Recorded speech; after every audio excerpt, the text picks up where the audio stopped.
I mean, how can someone leave their comfort zone for greener pastures? How can someone travel a distance, leaving his or her own country for greener pastures with their 2 legs, 2 hands, everything intact, only for them to return with stroke and without their kidney? You heard me right. I've heard horrible stories of people who traveled to Saudi, but seriously, this is on a different level, trust me. This is a tragic story of a Ugandan lady in her late 30s, I think around 38 years or thereabouts. She's a mother of 5 who left Uganda for Saudi for greener pastures. She actually went there for a domestic staff job, like housemaid, in quotes. So, as at the time she traveled, she kept in touch with her brother and every other member of the family through WhatsApp and phone calls. They always kept in touch. They talk on daily basis according to source. And all of a sudden, they stopped hearing from Judith Nakintu. That's the lady's name. And they became worried. It took a while. They waited and waited. Her number wasn't going through. They couldn't reach her. And the brother remembered that she once gave him her boss's number. Then he tried reaching out to Sahad, which is Judith Nakintu's boss. He wasn't picking his calls, nothing. Then he eventually picked and got talking, and he was like, okay, I can't reach my sister, I hope she's fine. And Judith's boss told Judith's brother that Judith was involved in a serious accident and that she is in a critical condition.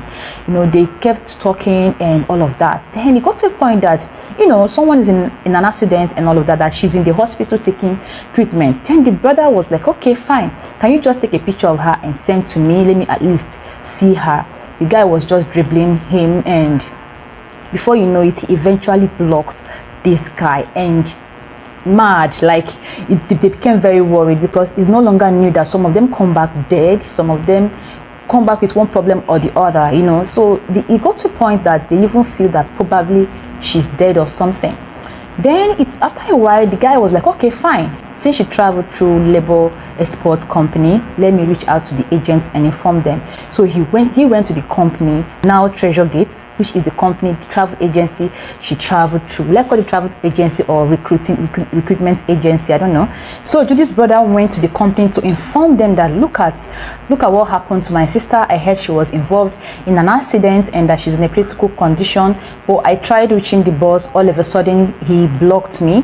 The company confirmed that truly she was involved in an accident and that she's in a critical condition, but they assured Judith's brother that she is taking proper treatment. They also added that their representatives in Saudi has visited her and that some other group of people has contributed money to ensure she takes proper treatment. But deep down, Judith's brother was worried, knowing that a lot of things happens there. The major reason why he worried was because they refused to send a picture. What does it take to snap someone and send? So they became worried, and due to the fact that it was during the pandemic, so they told him that she can't travel down to Uganda because of the pandemic. So they had to wait. So it took months upon months, and I think 2021 October they received a call that Judith will be coming into Uganda. And upon arrival, the parents of Judith were not allowed to reach her. It was the agency that took her from the airport directly to the hospital for general checkup, according to them. They ran a series of tests and told Judith's parents that everything is intact, that all her organs are intact. So they now handed over Judith to her parents. Man, it wasn't easy, even though they had a clue of what she must be passing through. But seeing her in a critical condition, half of her body was now paralyzed, her mouth bent, she could not talk properly, she could not walk, and all of that. It was painful, but they had to take her home. At least they got her alive. When they got home, her condition being critical, they had to take care of her. Probably, I don't know, probably they were trying to clean her up or beat her. Then they now saw a cut on her stomach, and they were wondering that what could have happened, because it looked exactly like surgery. So they asked her if she underwent any kind of surgery. She said she doesn't know. They now asked her how she got the cut on her stomach. Judith now told them that a certain time her boss took her to the hospital for COVID-19 vaccination. That when she got to the hospital, she fell unconscious. You can imagine, and that she didn't know what happened, that when she woke up she saw the cuts, that when she asked the nurses, the doctors, her boss, nobody gave her any reasonable answer. She didn't do anything, she just kept quiet. You know, her parents were worried, and in the quest to know what actually happened, they took her to the hospital, to a private hospital, to find out if she was okay. Then a scan was carried out, only for them to confirm, to find out that one of her kidneys were missing. Yeah. And you know, so when they asked her, she said she didn't give anybody consent to take any of her kidneys. She don't know how she had the cuts, but look at what happened. So you know, her parents had to reach out to the agency. It was the agency that did everything, her recruitment, her visa, everything that has to do with her travel. So they had to reach out to the agency to say, okay, you handed over Judith to us and say she was fine, that her organs were intact, only for us to find out that one of her kidneys is missing.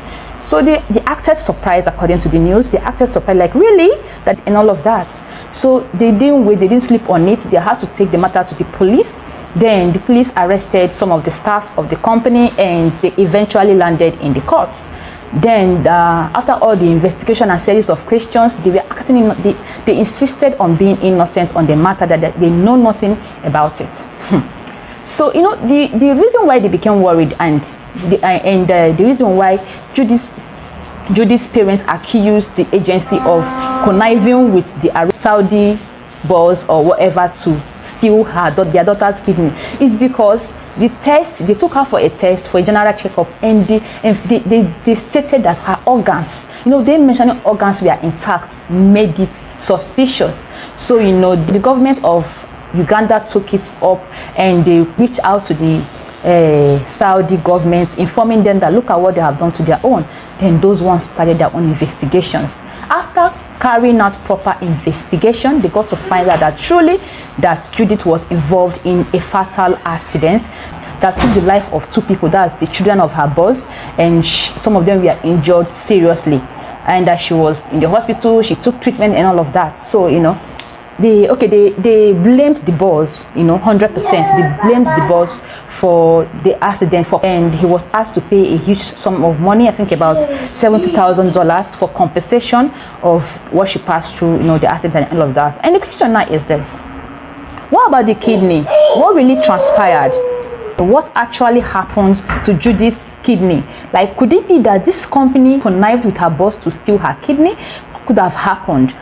Okay, fine, Judith has been compensated for the accident, for what she passed through and all of that, but someone's daughter's kidney has been taken without her consent. Should I say taken or stolen? Someone's kidney has been stolen. Only God knows. As in, what if that company, the so-called recruitment agency or labor export company, maybe they're just disguising themselves as recruitment agency, whereas they are conniving with people to tamper with people's life? Like, I mean, I think proper investigations should be carried out to be sure that they're not carrying out illegal activities in that place. What will happen to the rest of them there? Okay, fine, let's assume that the stroke could be attached to the accident. Okay, fine. What if she did not have stroke? So she wouldn't have known that one of her kidneys has been tampered with. How many people have passed through such things? That means a lot of them could be working with just one kidney without knowing. I'm sharing this story because only God knows it could help someone, it could save someone, because as we speak, someone's daughter is packing their bag to travel to Saudi. Even if you are watching this from Saudi, open your eyes, be at alert, honestly speaking, because this is wickedness, this is inhuman. Like, when I mean inhuman, this is the peak of it. This is a peak of it. Like, in my head, I'm just thinking a lot. Guys, what do you think about this? Do you think the company connived with Sahad, which is Judith's boss, to do this? Do you think they have a hand in it? Do you think they are truly innocent? Because remember, they specified in the test that her organs are intact. That made me to feel, you know, there must be something, there must be more to what they know. So share this video out. You don't know who you might be helping. Share this video out. Leave your opinion in the comment section. Have you heard such stories before? Did you hear about this, or do you have someone who has had similar experience? Thank you so much for watching. Subscribe if you haven't, and I will sure love to see you in my next video. Bye bye.